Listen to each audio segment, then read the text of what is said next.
Officer James Bradley stands nervously in his crisp new uniform outside a sleek black Mercedes one rainy Tuesday morning. His first solo traffic stop since graduating from the academy leads to an encounter that would reshape his entire perspective on law enforcement and life itself. The windshield wipers sweep across his patrol car's window as he observes the luxury vehicle make a smooth turn without signaling. His training kicks in, and with slightly trembling fingers, he activates his lights. The Mercedes pulls over with practiced precision into an empty parking lot. Bradley adjusts his collar, remembering the academy instructor's words about projecting confidence during traffic stops. He approaches the driver's side, flashlight in hand despite the early morning light, following protocol to the letter. The window glides down silently, revealing an elegant woman in her 50s, dressed in a tailored charcoal suit that speaks of sophistication and success. "License and registration, please," he says, trying to keep his voice steady. The woman's calm demeanor catches him off guard. Most people show at least a hint of nervousness during traffic stops, but she maintains perfect composure as she reaches for her purse. "Of course, officer," she responds, her voice carrying a natural authority that makes Bradley stand a little straighter. She produces her documents with deliberate movements, including an additional credential that makes him pause, a judicial badge gleaming in the morning light. Bradley studies the credentials, his training urging him to verify everything thoroughly.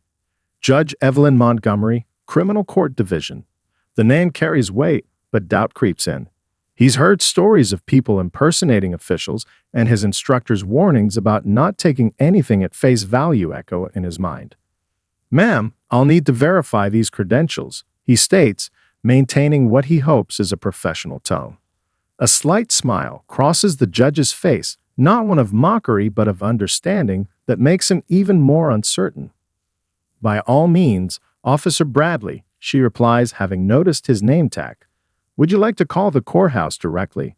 I believe Chief Justice Williams is already in his office. He can confirm my identity." The confidence in her response makes Bradley hesitate. She's not defensive or confrontational, just quietly assured. Rain patters against his uniform as he stands there, weighing his options. His radio feels heavy on his shoulder. One call could clear this up, but something about her presence makes him question his initial suspicions. He notices details he missed in his first assessment: the small American Bar Association pin on her lapel, the stack of legal briefs visible in her passenger seat, the courthouse parking permit perfectly aligned on her windshield. Each element tells a story that contradicts his initial assumptions. "That won't be necessary, Your Honor," he finally says, handing back her credentials. "But I did stop you for failing to signal your turn back there." Judge Montgomery accepts her documents, nodding thoughtfully. "Yes, I apologize for that. I was preoccupied with my upcoming caseload. It's not an excuse, just an explanation." Bradley pulls out his citation book, then pauses. The judge waits patiently, neither expecting special treatment nor showing any sign of resentment at being stopped. Her dignity in this situation makes him reflect on his approach since activating his lights. "I'll let you off with a warning this time, Your Honor," he decides, closing his ticket book. "Please remember to signal your turns, even on quiet mornings." "Thank you, Officer Bradley," she responds, then adds with that same knowing smile, "I have court starting at 9 if you'd like to observe." Sometimes, seeing the other side of the justice system can be illuminating for a new officer. Bradley stands a little straighter, surprised by the invitation. "I appreciate the offer, Your Honor."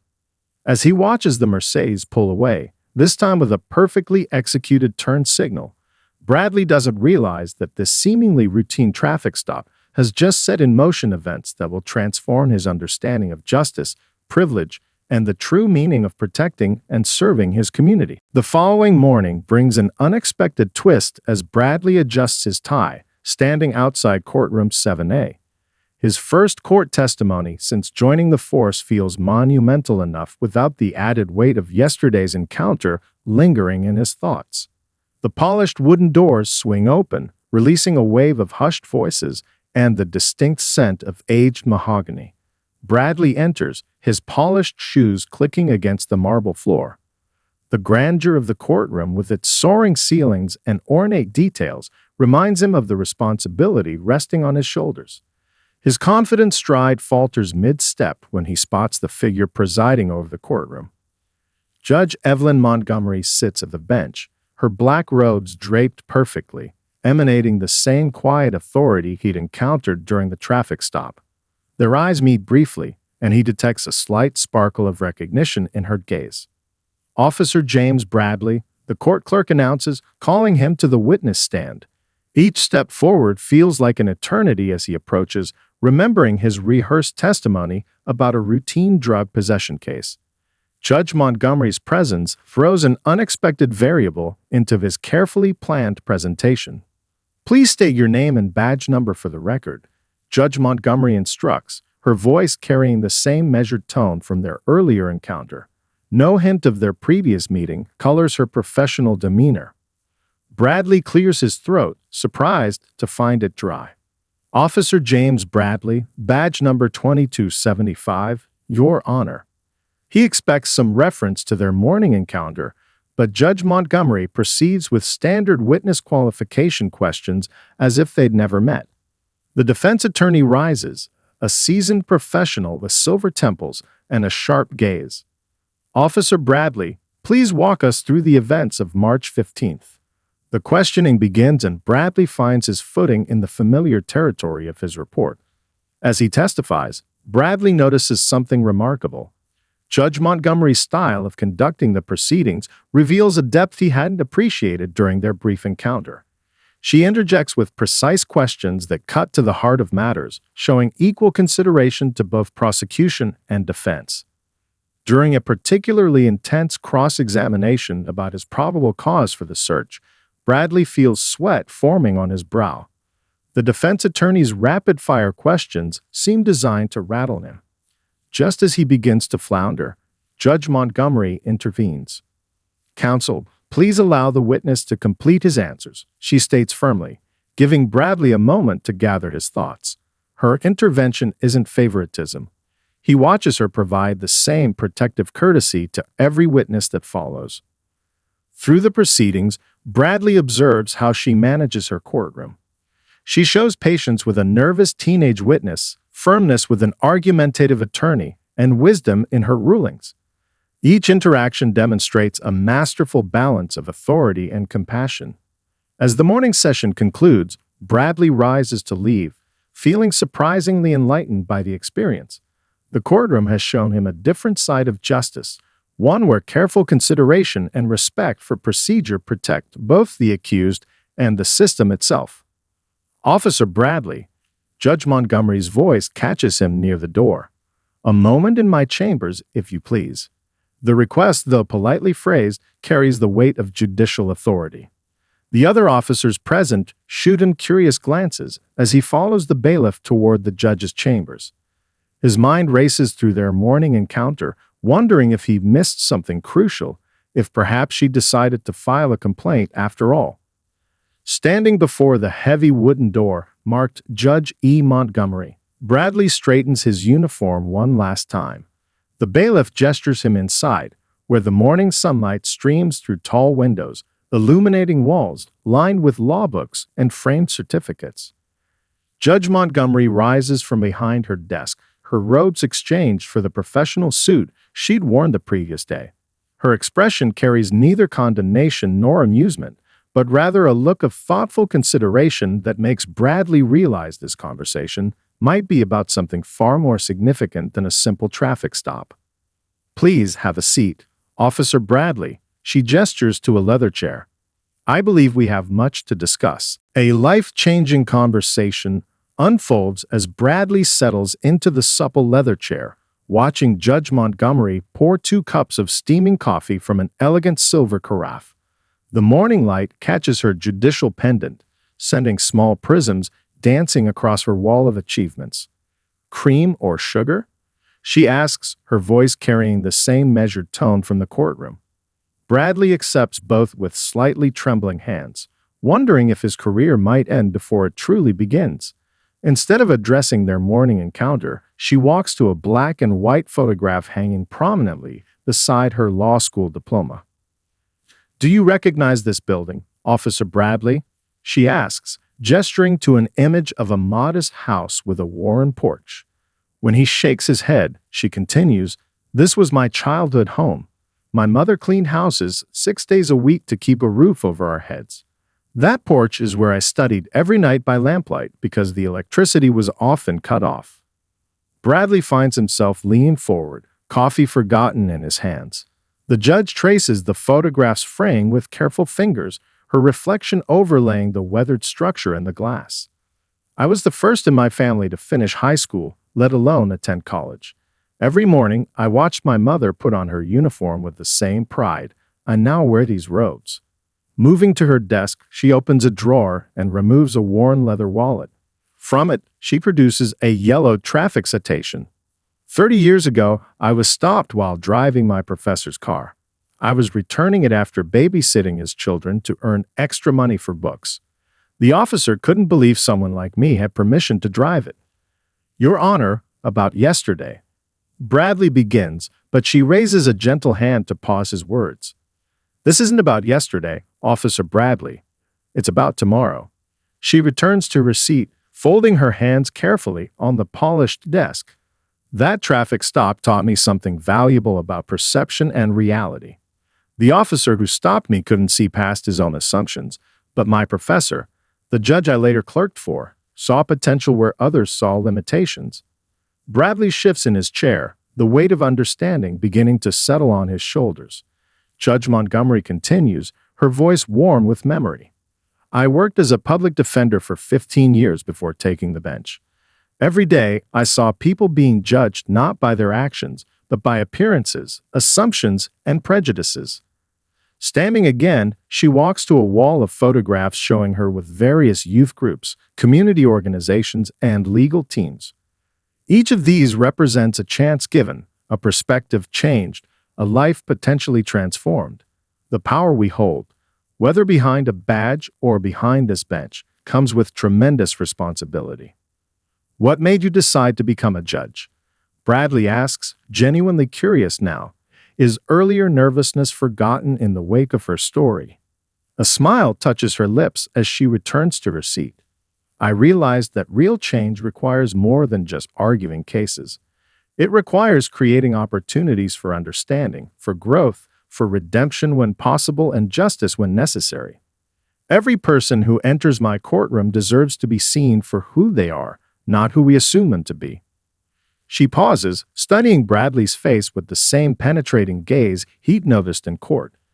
"You showed good judgment yesterday, Officer Bradley. When presented with evidence that challenged your initial assumptions, you adapted your perspective. That's a rare and valuable trait in any profession." Bradley feels warmth rise in his cheeks at the unexpected praise. "I still made assumptions in the first place," he admits. "We all do," she responds. "The question is what we do with those assumptions when they're challenged, which brings me to why I asked you here." She opens another folder on her desk. "I run a youth intervention program at the community center. We work with young people who need someone to see their potential instead of their circumstances. We could use an officer who understands the value of looking beyond first impressions." As Bradley listens to her outline the program, he realizes this conversation isn't about a traffic stop at all. It's about an opportunity, one that could transform not only his approach to law enforcement, but his entire understanding of justice and service. Hope takes center stage as Bradley steps into the bustling Renaissance Youth Center the following Tuesday afternoon. The scent of fresh paint and optimism fills the air, mingling with the sound of teenage laughter echoing from the basketball court beyond the main hall. Judge Montgomery, dressed in casual slacks and a royal blue blouse that softens her usual courtroom presence, greets him at the entrance. "Perfect timing," she says, leading him through a corridor decorated with vibrant student artwork. "We have a situation that could benefit from your perspective." They enter a sunlit room where two teenage boys sit at opposite ends of a conference table, tension visible in their rigid postures. One sports a basketball jersey, while the other wears a chess club t-shirt. Between them, A broken pair of expensive headphones lies like evidence in a silent dispute. Marcus Thomas. Judge Montgomery addresses them, her voice carrying the same authority it holds in court, yet wrapped in warmth. Officer Bradley is going to join us today. Would either of you like to explain what brought us here? Marcus, the larger boy in the jersey, crosses his arms. He borrowed my headphones without asking and broke them. The accusation hangs heavy in the air, but Bradley notices something interesting. The judge doesn't immediately respond. They fell out of his bag, Thomas counters, his voice quiet but firm. I was trying to return them when they got stepped on. His fingers drum nervously on the table's surface, a habit Bradley recognizes from countless witness interviews. Instead of rendering immediate judgment, Judge Montgomery pulls up a chair. Officer Bradley, in your experience, how do you approach situations where two people have different versions of the same event? Bradley feels both boys' eyes turn to him. Drawing from his training, he sits down casually, intentionally positioning himself at the middle of the table. Well, in my work, we start by finding common ground. What facts do both sides agree on? The judge nods approvingly as Bradley turns to the teens. So, what do we know for sure? Slowly, through careful questioning, the story unfolds. The headphones had indeed fallen from Marcus's gym bag. Thomas, new to the center and eager to make a good impression, had picked them up. The hallway crowd during basketball practice had led to the accident.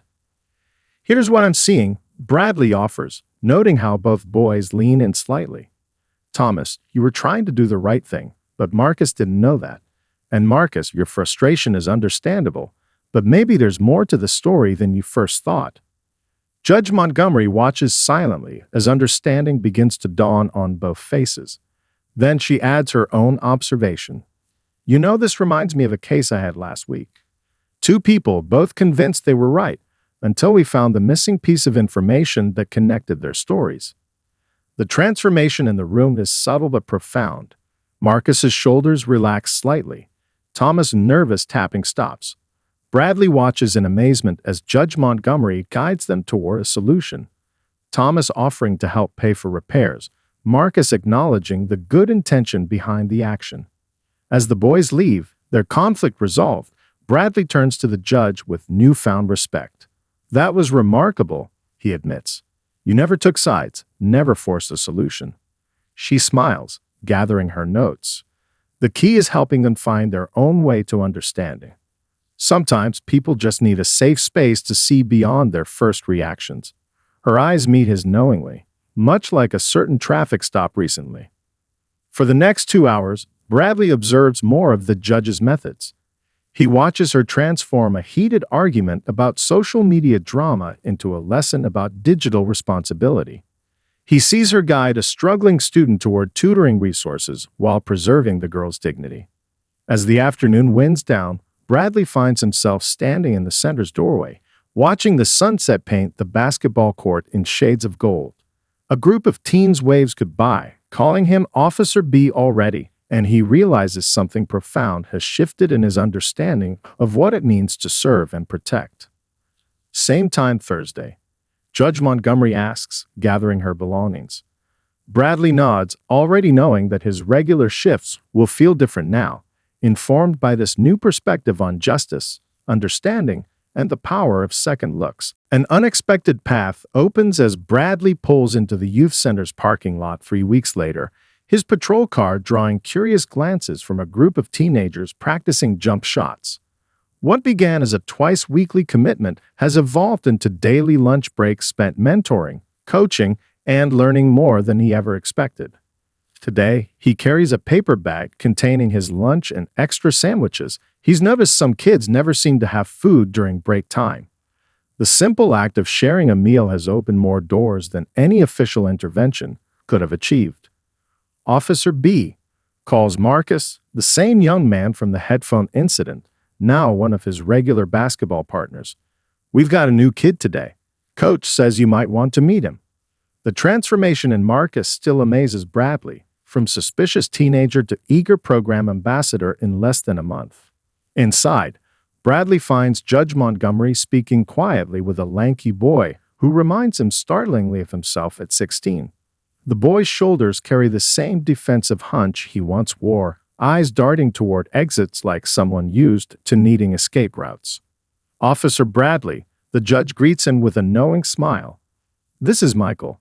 He's interested in law enforcement, but has some questions about the academy requirements. The subtle arch of her eyebrow tells Bradley there's more to this story. Perfect timing, Bradley responds, setting down his lunch. I was just about to eat. Want to join me, Michael? The boy hesitates, then nods, following Bradley to a quiet corner table. Judge Montgomery watches them go, satisfaction evident in her expression. Over sandwiches, Michael's story emerges in fragments. A father in prison, a mother working double shifts, and a bright mind looking for direction. Bradley recognizes the patterns, the same ones that could have led him down a very different path if not for key mentors in his own life. You know, Bradley shares, carefully unwrapping his sandwich, I almost didn't make it to the academy myself. My grades weren't great at first, and I had some encounters with officers that left a bad taste in my mouth. Michael's head snaps up, surprise evident in his expression. As they talk, other teens drift over, drawn by Bradley's stories about the academy's challenges and triumphs. He notices something remarkable when he speaks about his own struggles and how he overcame them. The invisible barrier between officer and teenager begins to dissolve. Later that afternoon, Bradley observes a quiet transformation during homework hours. Michael, who arrived with walls built sky-high, helps a younger student with math problems. The judge appears beside Bradley, watching the scene unfold. Your fellow officers have noticed a change in you, she comments softly. Sergeant Phillips mentioned your incident reports have become more detailed, more nuanced. Bradley nods, thinking of how his perspective has shifted. I'm seeing stories now, not just situations. Every call feels different when you remember there's always more beneath the surface. A commotion near the basketball court draws their attention. Two boys argue over a disputed foul, voices rising. Before either Bradley or the judge can intervene, Marcus steps in, using the same conflict resolution techniques they've practiced in the program.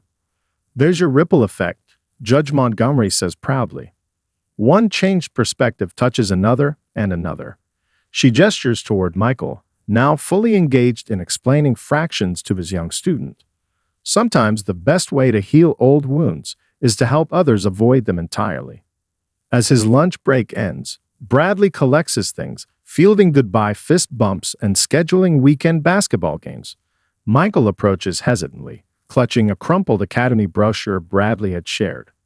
Same time tomorrow, Officer B? He asks, trying to sound casual, but hope bleeding through. Wouldn't miss it, Bradley responds, realizing he means it more than any words he's ever spoken. As he walks to his patrol car, he reflects on how his uniform feels different now, less like armor and more like a bridge between worlds he once thought were permanently divided. In his rearview mirror, he watches Michael join the basketball game, Marcus immediately passing him the ball. The sight confirms what Bradley has learned in these few weeks. True authority doesn't come from a badge or a gavel, but from the trust built one conversation, one lunch break, one shared story at a time. The true test of change arrives on a rain-soaked Thursday evening when Bradley's radio crackles with the report of suspicious activity behind the local convenience store. As he pulls into the dimly lit parking lot, his headlights illuminate a familiar figure, Kevin Thompson, one of his most promising students from the youth program, frozen in mid-stride. Kevin stands beside an open backpack, colorful spray paint cans scattered around his feet. The store's pristine back wall looms behind him, still untouched. Bradley's heart sinks as he steps out of his patrol car, rain pattering against his uniform. Officer B? Kevin whispers, his voice barely audible over the rainfall. The youth's hands tremble, not from the cold but from the weight of this moment. Bradley remembers Kevin's recent excitement about his improved math grades, his dreams of engineering school. Bradley approaches slowly, remembering Judge Montgomery's teachings about crucial moments. Talk to me, Kevin. This isn't like you. He keeps his voice steady, concerned rather than accusatory. Kevin's shoulders slump as he sinks to the curb, heedless of the puddles. My little brother's sick. Mom's insurance won't cover his medicine. His voice cracks. Some guys said they'd pay me to tag advertising here. Said it was easy money. Bradley sits beside him, ignoring the water seeping through his uniform pants. The patrol car's lights paint the scene in alternating blue and red, a crossroads made visible. You know there are other ways. Why didn't you come to us? Didn't want to be another charity case, Kevin admits, wiping rain from his face. Or perhaps tears. Thought I could handle it myself. Bradley thinks of Judge Montgomery's words about perspective and potential. Here sits a 16-year-old honors student, trying to be the man of his family, making desperate choices for noble reasons. The old Bradley might have seen only the crime. The new Bradley sees the crossroads. Let's take a ride, he decides, helping Kevin gather the unopened paint cans. Not to the station, he adds, seeing fear flash across the boy's face. I have someone you need to meet. 20 minutes later, they sit in Judge Montgomery's office, after hours, but illuminated by her desk lamp. She listens intently as Kevin's story pours out. His mother struggles with 3 jobs, his brother's chronic illness, his own attempts to maintain perfect grades while helping at home. Kevin, she says finally, do you know why I started the youth program? When he shakes his head, she shares her own story of cleaning houses with her mother, of choosing between heat and medicine some months. But I also learned that pride shouldn't stop us from accepting help when it's offered with respect. She pulls out a folder, explaining about medical assistance programs, scholarship opportunities, and the center's emergency family fund. Your choice tonight could have closed doors, she tells him gently. Instead, you've opened new ones by trusting Officer Bradley to help. Bradley watches as Kevin's posture straightens, hope replacing resignation in his eyes. The judge outlines a plan. Kevin will volunteer at the center's tutoring program, helping younger students with math while earning a stipend. His mother will meet with a social worker about healthcare options. This isn't charity, Kevin, Bradley adds, understanding the youth's pride. It's community. The same community you've helped build by mentoring others of the center. As they leave the courthouse, Kevin pauses under the portico. I almost ruined everything tonight, he admits quietly. No, Bradley corrects him. You proved why programs like this matter. Everyone faces moments where the easy wrong choice fights against the harder right one. The difference is having someone in your corner when those moments come. Watching Kevin walk toward his mother's waiting car, Bradley reflects on his own journey from rookie officer to mentor. He sees now that every interaction carries the potential for transformation, not just for those he serves, but for himself as well. His radio signals the end of his break. As he responds to dispatch, Bradley knows tonight's report will read differently than it might have months ago. Sometimes the most important arrests are the ones that never have to happen, and the greatest service comes from helping someone find their way back to their better self. A simple act of kindness ripples through the department as Bradley strides into the morning briefing room, carrying a stack of carefully prepared presentations. 6 months have passed since his first encounter with Judge Montgomery, and today marks the launch of his innovative community engagement initiative. Officer Bradley, Captain Reynolds acknowledges, gesturing him forward. The floor is yours. The fluorescent lights illuminate 24 skeptical faces, veteran officers who've seen programs come and go, each claiming to revolutionize community policing. Bradley takes a deep breath, remembering Judge Montgomery's advice about authentic communication. Before I outline this program, let me tell you about Kevin Thompson, he begins. The room stirs with interest at this unexpected opening. He shares Kevin's story, carefully omitting confidential details, but emphasizing the pivotal moment behind that convenience store. We had 2 paths that night, Bradley explains. The traditional response would have added another juvenile record to our statistics. Instead, we gained a peer mentor who's helped 30 other teens improve their math scores.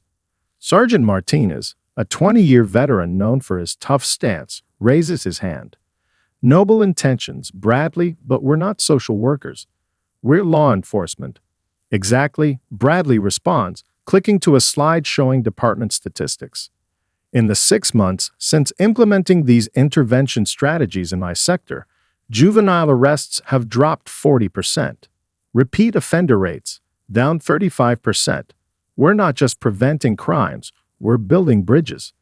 The presentation continues as Bradley outlines his proposed expansion of the Youth Mentorship Program. He describes how officers can volunteer during their lunch breaks or after shifts, creating natural connections within their patrol areas. The focus isn't on statistics or quotas, but on genuine relationship building. Last week, he shares, I responded to a domestic disturbance call. The teenager involved recognized me from basketball sessions at the center. His trust in me helped de-escalate the situation before it turned violent. That's not just community policing, that's smart policing.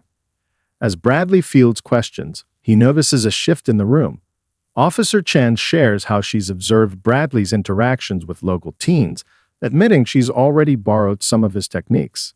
Sergeant Martinez grudgingly acknowledges that complaints from Bradley's sector have decreased significantly. Captain Reynolds leans forward, studying the proposal's budget details. You've got Judge Montgomery's support on this. Full partnership, Bradley confirms. The courthouse has offered space for training sessions, and several local businesses have pledged support for youth program supplies. Even the convenience store Kevin almost tagged is now offering part-time jobs to program participants. The discussion evolves into practical implementation details. Officers begin sharing their own stories of moments where understanding trumped enforcement, times when a conversation achieved more than handcuffs could have. Near the briefing's end, a hand rises from the back. Officer Sarah Miller, a recent academy graduate, speaks up. I signed up for law enforcement to make a difference, she says. This feels like what I imagined. Bradley catches sight of Judge Montgomery standing quietly in the doorway. She'd slipped in partway through his presentation. Her slight nod carries volumes of approval, but it's the engaged faces of his fellow officers that tell the real story. As the room clears, Captain Reynolds pulls Bradley aside. When you first pitched this, I thought it was naive idealism, he admits. But these results, they're hard to argue with. How many officers do you need to start? Bradley hands him a sign-up sheet already filled with names. They've been volunteering unofficially for weeks, sir, just waiting for the green light to make it official. Later that afternoon, Bradley watches from the youth center window as Officer Miller plays chess with a former troublemaker while Officer Chen teaches a self-defense class. Sergeant Martinez, despite his earlier skepticism, discusses career paths with a group of interested teens. Judge Montgomery joins him at the window. You've started something remarkable here, she observes, something sustainable. Bradley nods, thinking of all the small moments that led to this transformation. We're not just changing procedures, he replies. We're changing perspectives, on both sides of the badge.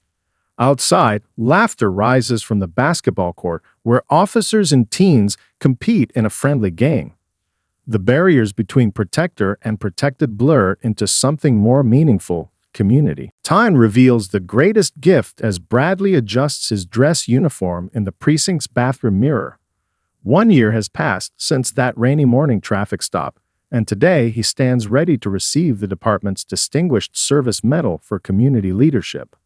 The ceremony hall buzzes with anticipation. Familiar faces fill every row. Fellow officers, program participants, community leaders, and in the front row, Judge Evelyn Montgomery, radiating quiet pride. Kevin Thompson, now a freshman engineering student on full scholarship, sits beside her in a crisp new suit. Chief Richardson approaches the podium, his voice carrying across the hushed audience. Today, we honor not just an officer, but a vision of what law enforcement can become. Officer James Bradley didn't just create a program. He built a bridge between two worlds that too often view each other with suspicion. Bradley's mind drifts to the countless moments that led here, basketball games that turned into mentorship sessions, homework help that prevented crimes before they happened, and late-night conversations that changed lives on both sides of the badge. Under Officer Bradley's initiative, the chief continues, We've seen a 60% reduction in juvenile arrests, a 45% increase in community trust ratings, and something statistics can't measure: genuine relationships between officers and the communities they serve. The audience stirs as Kevin steps forward to share his story. His voice, once uncertain, now rings with confidence as he describes that rainy night behind the convenience store. Officer Bradley didn't just stop a crime, Kevin explains. He showed me a different path, one I didn't know existed. Judge Montgomery rises next, her judicial robes replaced by an elegant suit that reminds Bradley of their first encounter. A year ago, a young officer made a choice during a routine traffic stop, she begins. He chose to look beyond his initial assumptions, to see potential where others might have seen problems. That choice created ripples that continue to transform lives. As Bradley steps forward to receive his medal, he searches for words to capture this moment. The medal feels warm against his chest as he faces the audience, seeing not a crowd but a community. This medal doesn't belong to me alone, he begins. It belongs to every officer who chose to spend their lunch break mentoring a teen. To every young person who trusted us enough to share their stories. To Judge Montgomery, who showed me that true justice wears many faces. He gestures to the back of the hall, where a group of teens from the center waves enthusiastically. A year ago, I thought I knew what it meant to protect and serve. Today, I understand that sometimes the greatest protection we can offer is the chance to be seen, heard, and understood. The ceremony transitions to a reception where officers and community members mingle freely. Bradley watches Officer Miller deep in conversation with a group of teens about college applications. Sergeant Martinez, once the department's biggest skeptic, now runs the expanded mentorship program with passionate dedication. Judge Montgomery approaches carrying 2 cups of coffee, a mirror of their first office conversation. Full circle, she says, handing him a cup. Though I suspect this is just the beginning. Bradley nods, watching Kevin introduce his younger brother to the chief.